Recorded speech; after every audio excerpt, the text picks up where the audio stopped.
Bonjour à tous, aujourd'hui nous allons nous intéresser au logiciel Fusion et voir comment créer un nouvel objet. Donc nous allons toujours en haut à droite dans Esquisse pour créer notre nouvel objet et nous choisissons finalement la vue que nous souhaitons.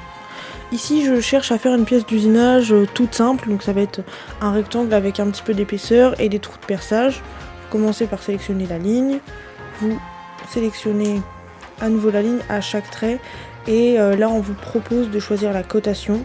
Et donc vous choisissez la cotation qui vous intéresse. Moi pour l'instant j'ai quelque chose qui fait 20/40, après j'ai un petit rebord de 12, puis après j'ai un petit rebord de 15 il me semble, ouais c'est ça. Allez 24, on est fou, on met 24, hop, et ensuite 8. Ce qui est important c'est toujours de bien se mettre à l'origine, comme ça permet d'avoir une cote qui est contrainte, et là vous pouvez voir tous mes traits de construction ils sont noirs, c'est-à-dire que mon solide est contraint. Là ce que j'ai sélectionné c'est pour faire des bords ronds, ça s'appelle des congés.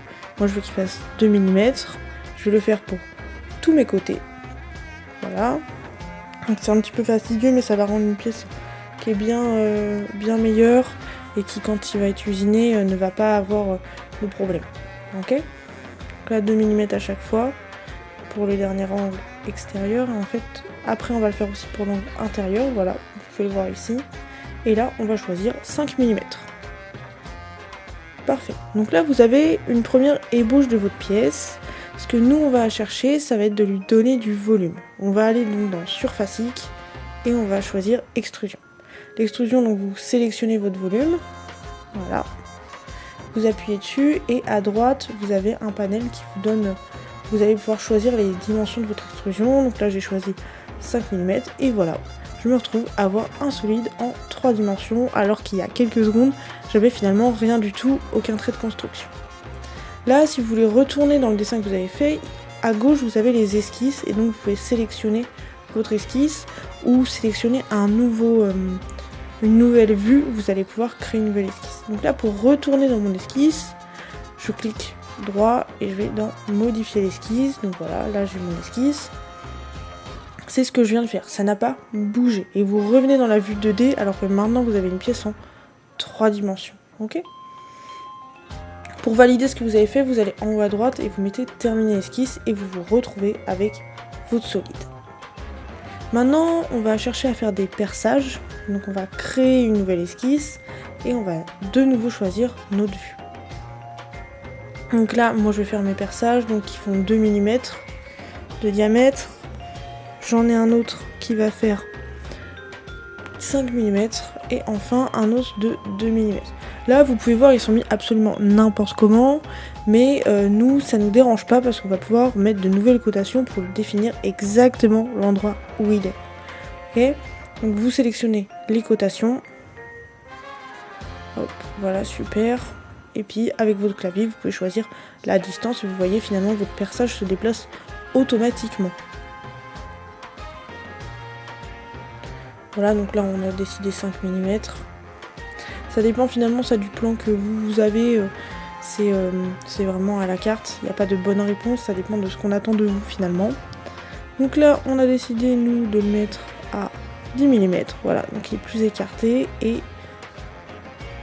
donc là hop, je me suis trompée, je change, j'ai pas sélectionné le bon côté. Donc il faut toujours reprendre la cotation, voilà. Et là, on décide de le mettre à 5 mm. Voilà. Donc là, moi, j'ai ce qui m'intéresse. Et je vais essayer de les extruder. Donc finalement, d'enlever de la matière ou d'en rajouter, les deux, c'est pareil. Donc je sélectionne mon perçage et je mets une extrusion. Donc pour enlever de la matière, on pourrait croire qu'il faut mettre moins 20 mm. Mais en fait, pas du tout. Ici, on va se remettre... Voilà, donc là si je fais ça, vous voyez, j'ai mis de la matière dans l'autre sens et c'est pas du tout ce qui m'intéresse. Moi je veux que ma pièce soit percée, et donc je vais refaire mon extrusion et je vais mettre bien 5 mm.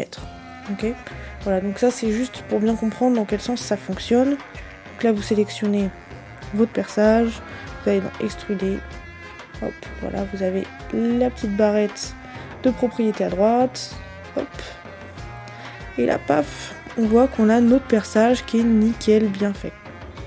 Donc on va le refaire exactement pour tous les autres perçages. Donc le perçage à gauche, et vous pouvez sélectionner les deux en même temps aussi, si vous le souhaitez. Voilà, donc là on veut un perçage de 5 mm pour les deux. On a sélectionné les deux en même temps. Donc pour sélectionner les deux en même temps, vous cliquez et vous appuyez sur CTRL en même temps. Et voilà, là vous avez ce qu'il vous faut. Vous avez une pièce d'usinage avec 3 perçages pour pouvoir l'assembler aux autres pièces. Évidemment, cette pièce-là ne sert jamais toute seule, mais elle va être composée et assemblée avec les autres. C'est notamment pour ça que nous avons des trous de perçage. Donc après vous pouvez toujours visualiser votre pièce en 3D pour voir si ce que vous avez fait correspond à vos attentes, et c'est ça qui est très intéressant sur Fusion. Je vous remercie pour votre écoute, et si vous avez des questions, n'hésitez pas.